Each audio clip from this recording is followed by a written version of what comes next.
Hello everyone, welcome to Educare 247. This is the fifth lecture of important MCQ series, and in this series we are covering Indian freedom struggle. This series is very much useful for upcoming UPSC EPFO 2020. In this series we are covering all the important topics mentioned in the syllabus of EPFO 2020. So you can follow Educare 247 for further updates. Educare 247 has launched UPSC EPFO 2020 comprehensive course. In this comprehensive course, we are providing notes, MCQs, video lecture and 12 full-length mock test. Currently, we are running a discount. You can use EPFO coupon code to get 1000 rupees discount. The whole world is locked down, so it will be a lockdown learning. At your home you can study, your study should not be hampered. That's why we are running a discount. So you can subscribe to EPFO course. It will be very useful for your upcoming examination. The first question is, which of the following were the main objectives of the Khilafat movement? Statement 1 is to rouse anti-British feelings among the Muslims of the India. Statement 2 is to reform the Muslim society. Statement 3 is to demand separate electorates and preserve the Khilafat. Statement 4 is to save the Ottoman Empire and preserve the Khilafat. Here answer is D, 1 and 4 only. Statement 1 and 4 is correct, 2 and 3 is not correct. Basically, Khilafat movement was started in 1990 and it was a pan-Islamic force in India, and it was an effort to show the support to Ottoman Empire, and it was a symbol of unity among the Muslim community in India during the British Raj. So basically it raises anti-British feeling among the Muslims of the India. So that's why statement 1 is true. It is very important to understand the purpose of this movement. This movement initially collaborated with Gandhi's non-cooperation movement, but after the abolition of Khalifa in 1924, this movement fall apart. This movement was started and organized by Ali brothers Shaukat Ali and Muhammad Wali. So the name is also very important. It can be asked in the examination. The second question is, the Home Rule movement of 1960 did not emphasize. Statement 1 is revival of Swadeshi. Statement 2 is participation of Indians in self-governing institution for India. Statement 3 is complete erosion of British sovereignty over India.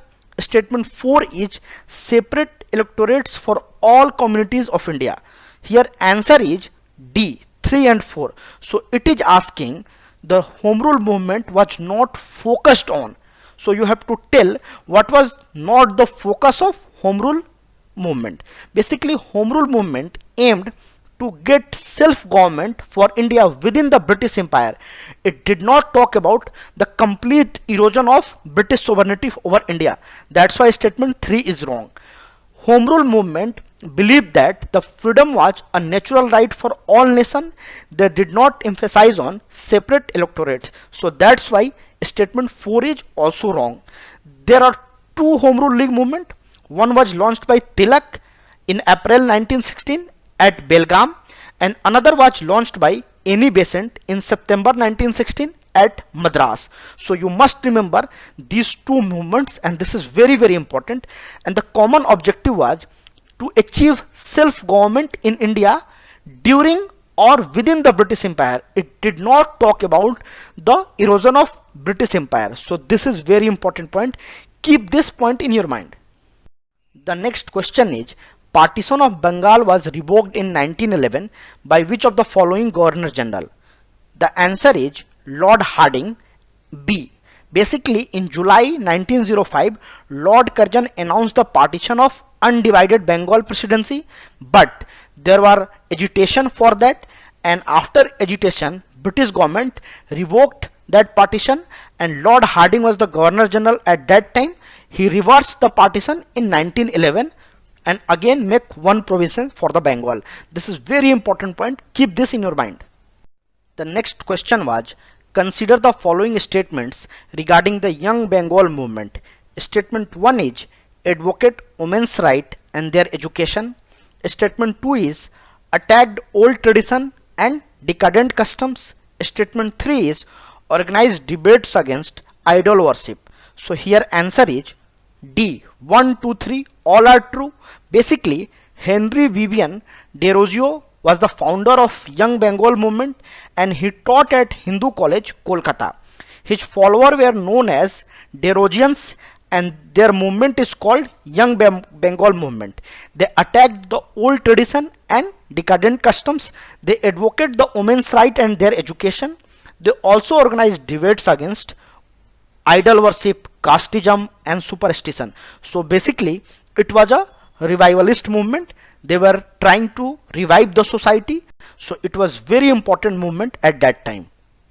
The next question is, consider the following statements about the Charter Act of 1853. Statement 1 is, the act is known as the Act for Good Government of India. Statement 2 is, an Indian Legislative Council was established with local representation for the first time. Statement 3 is, the civil service was thrown open to the Indians. Here the correct answer is 2 and 3 only. 1 is not true because Government of India Act of 1858 is known as Good Government of India, not the Charter Act of 1853. But the Charter Act established a separate Governor General's Legislative Council which came to be known as Indian Central Legislative Council. It introduced an open competition system of selection and recruitment of civil servants. So that was also very important. It is called as covenanted civil services. So it is very important point. It introduced for the first time local representation in Indian Legislative Council. So basically Indian can be the part of Indian Legislative Council and that was the Governor General Legislative Council. So these are very important points. Keep these points in your mind.